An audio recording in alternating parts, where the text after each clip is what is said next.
सांसी राजा की कहानी। बहुत समय पहले की बात है।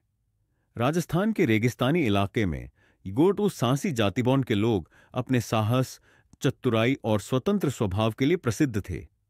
इस जाति का एक वीर योद्धा और बुद्धिमान नेता था, जिसे लोग बू सांसी राजा सत कहते थे। वह केवल एक राजा नहीं था, बल्कि अपने लोगों का मार्गदर्शक और संरक्षक भी था। आगवाह का प्रस्तावना। सांसी राजा एक छोटा सा राज्य चलाता था। उसकी प्रजा साधारण जीवन जीती थी और अपने साहसिक स्वभाव के लिए जानी जाती थी। वे लोग अपने घोड़ों, ऊंटों और चतुराई भरी व्यापारिक योजनाओं के माध्यम से अपनी आजीविका चलाते थे। सांसी राजा का मुख्य उद्देश्य था अपने लोगों को बाहरी शासकों और आक्रमणकारियों से बचाना। उस समय एक शक्तिशाली पड़ोसी राजा, जो सांसी जाति को तुच्छ समझता था, लगातार उनके राज्य पर हमला करने की धमकी देता रहता था। कहा जा वो पहला भाग, सांसी राजा की योजना। सांसी राजा को पता था कि उसके पास पड़ोसी राजा की विशाल सेना के मुकाबले कम संसाधन और सैनिक हैं, लेकिन वह बुद्धिमान और रणनीतिकार था। उसने अपने भरोसेमंद सेना नायकों और अपने लोगों को एकत्र किया और उन्हें एक योजना बताई।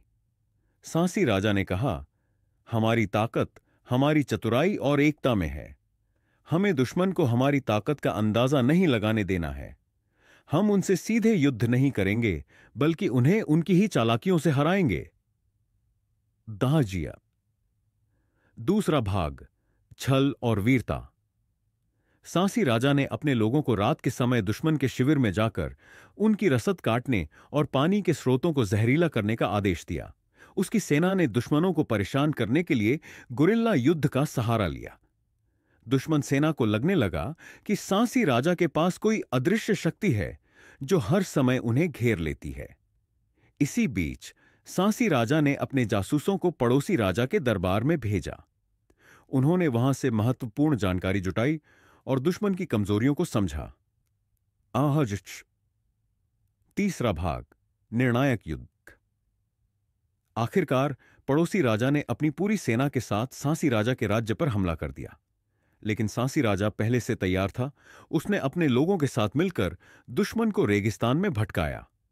रेगिस्तान के तपते सूरज और पानी की कमी ने दुश्मन की सेना को कमजोर कर दिया। उसी समय सांसी राजा ने अपने घुड़सवारों के साथ दुश्मन पर अचानक हमला कर दिया।